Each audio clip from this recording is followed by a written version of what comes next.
بسم اللہ الرحمن الرحیم۔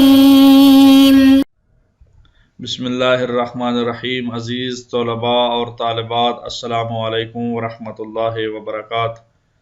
امید ہے کہ آپ لوگ خیر و عافیت سے ہوں گے۔ فقہی احکام کے دروس کا سلسلہ جاری ہے۔ ہم نے سبق نمبر 23 کو بیان کر دیا۔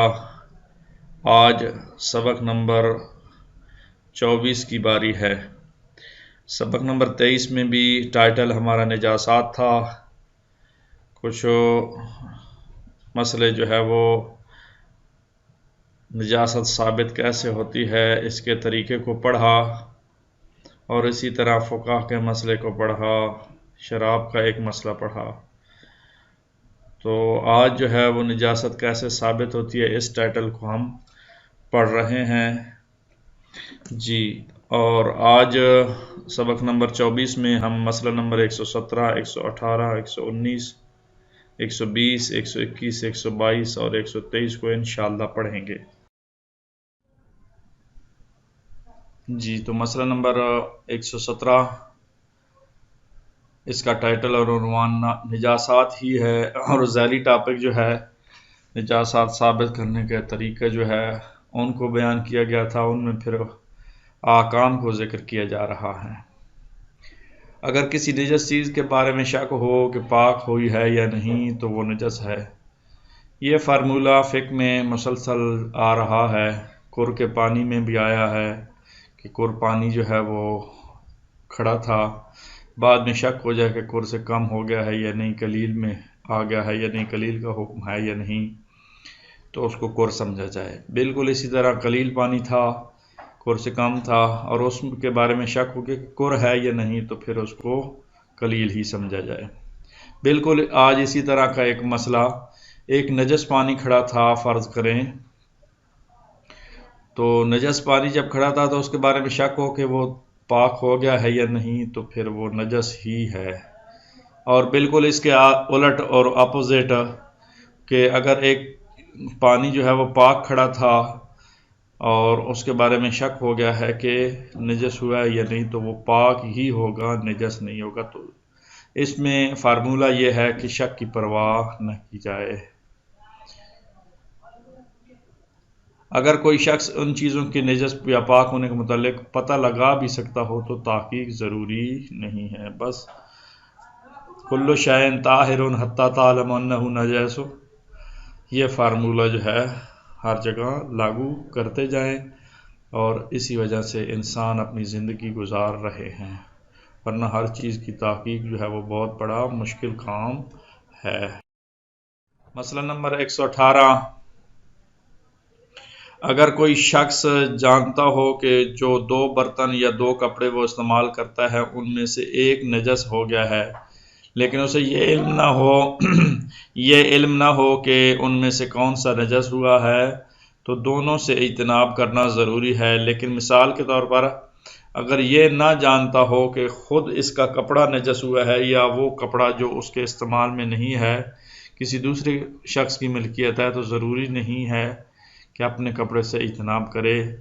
تو یہ مسئلہ سمجھنے کی ضرورت ہے۔ عام طور پہ اکٹھی چیزیں طلاب کرام ہاسٹل میں رہتے ہیں تو ان کی ہوتی ہیں، اور اسی طرح کپڑوں کا استعمال جو ہے نجس اور پاک بھی رہتا ہے۔ تو دوبارہ اس مسئلے کو آپ کی توجہ دلانے کے لیے پڑھ رہا ہوں۔ اگر کوئی شخص جانتا ہو کہ جو 2 برتن یا 2 کپڑے وہ استعمال کرتا ہے ان میں سے ایک نجس ہو گیا ہے، اسے علم نہ ہو کہ ان میں سے کون سا نجس ہوا ہے، تو دونوں سے اجتناب ضروری ہے۔ بس دونوں سے، اپنے ملکیت میں تھے کپڑے، آپ نے تھے، ایک نجس ہو گیا ہے تو دونوں کو دھو لے، آسان کام ہے۔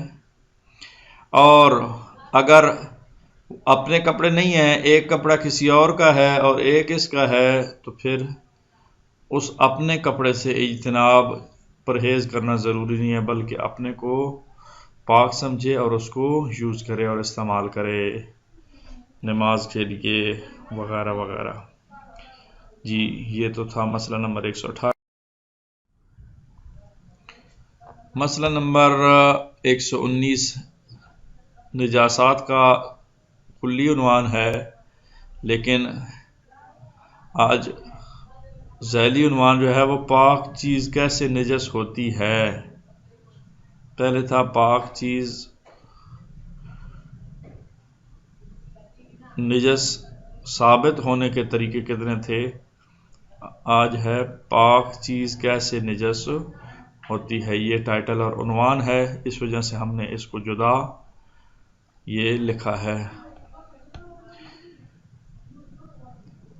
اگر کوئی پاک چیز کسی نجس چیز سے لگ جائے اور دونوں یا ان میں سے ایک اس قدر تر ہو کہ ایک کی تری دوسرے تک پہنچ جائے تو پاک چیز بھی نجس ہو جائے گی، لیکن کئی واسطوں سے چیز نجس نہیں ہوگی۔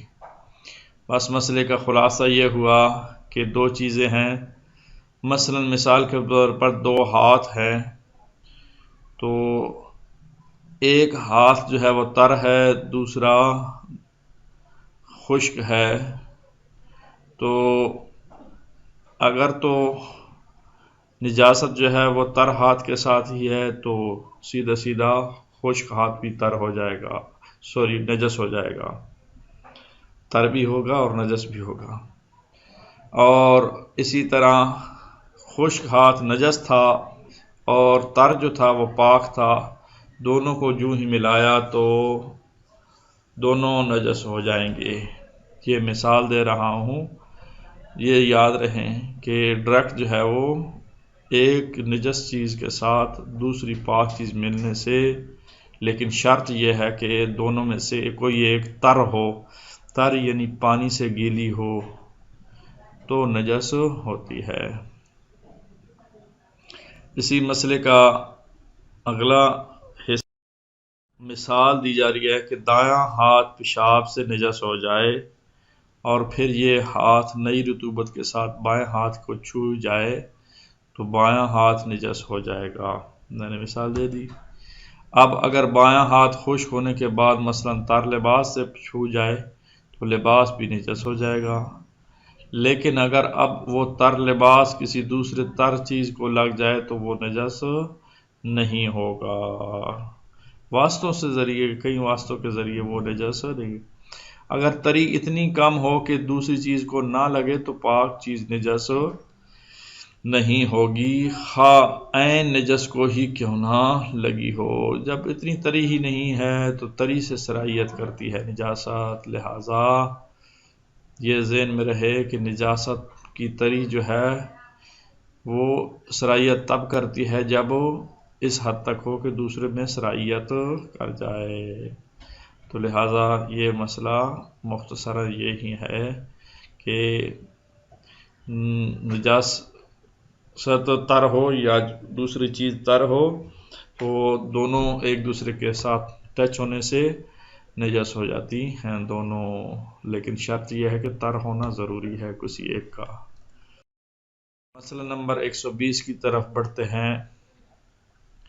اس کا ٹائٹل بھی ایک لحاظ سے نجاسات ہی ہیں اور دوسرے لحاظ سے دیکھا جائے تو نجس چیزیں پاک کیسے ہوتی ہیں، یہ ٹائٹل ہے۔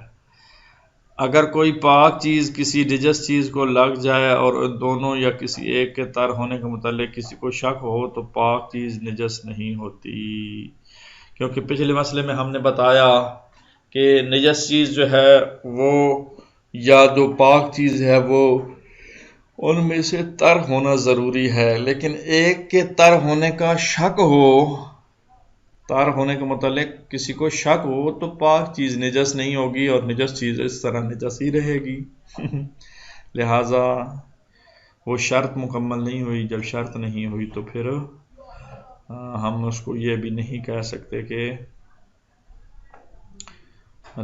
پاک چیز نجس ہو گئی ہے۔ جی آئیں اگلے مسئلے کی طرف بڑھتے ہیں۔ مسئلہ نمبر 21، ایسی دو چیزیں جن کے بارے میں انسان کو علم نہ ہو کہ ان میں سے کون سی پاک ہے اور کون سی نجس، اگر ایک پاک اور تر چیز ان سے کسی ایک چیز کو چھو جائے تو اس سے پرہیز کرنا ضروری نہیں ہے۔ لیکن بعض صورتوں میں مثلا دونوں چیزیں پہلے نجس تھیں، یا یہ کہ کوئی چیز پاک چیز طری کی حالت میں ان سے کسی ایک کو چھو جائے تو اس سے اجتناب ضروری ہے۔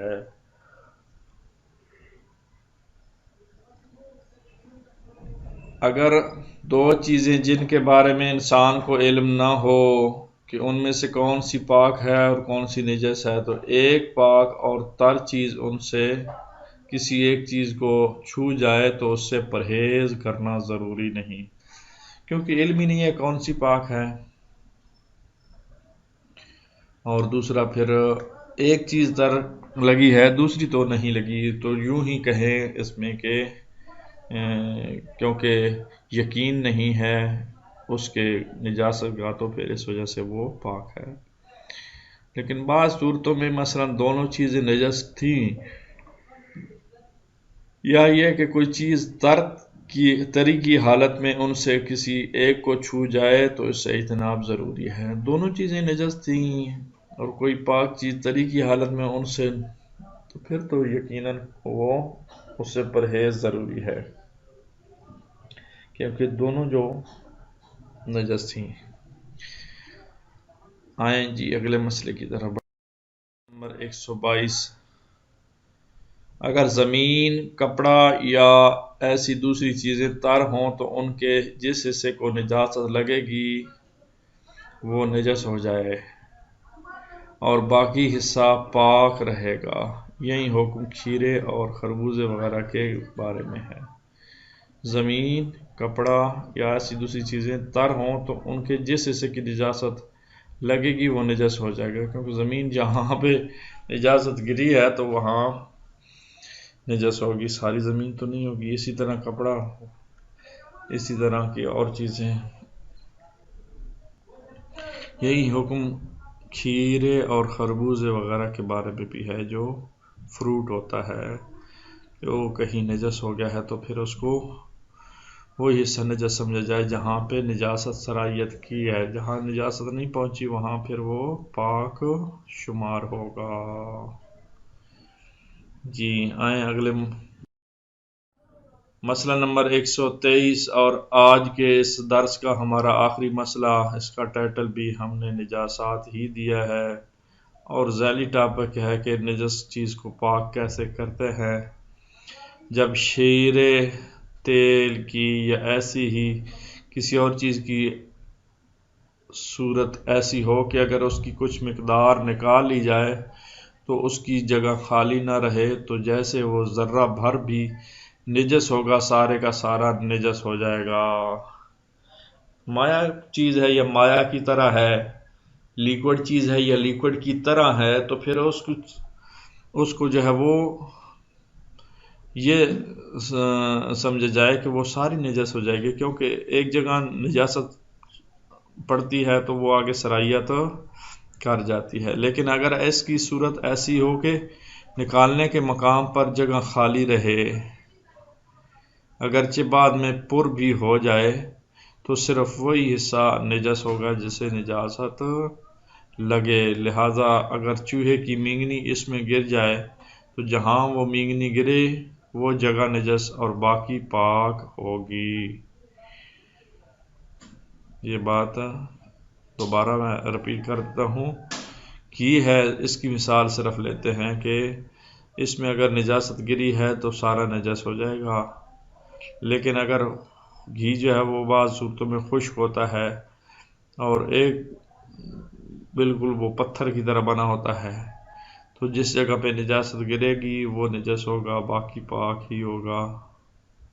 لہذا آج کا مسئلہ 123 اور آج کا سبق مکمل ہوا۔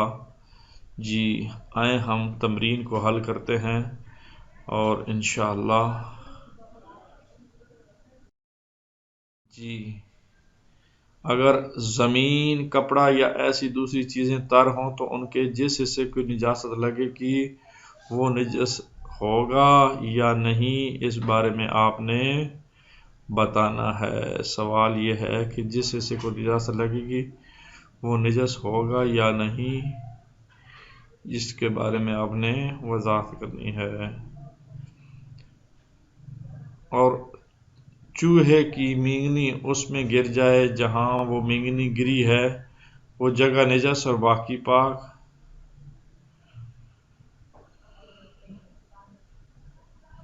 یہ مسئلہ سمجھنے والا ہے کہ چوہے کی مینگنی اس میں گرے جہاں وہ مینگنی گری ہے وہ جگہ نجس اور باقی پاک ہوگی یا باقی بھی نجس ہوگی۔ تو یقیناً مینگنی جہاں گری ہے وہی نجس ہوگی، باقی نجس نہیں ہوگی۔ یہ تھی تمرین، آج کے لیے اتنا ہی کافی ہے۔ اللہ تعالیٰ آپ لوگوں کا حامی و ناصر ہو۔ انشاءاللہ اگلے درس میں ملاقات ہوگی۔ اللہ حافظ۔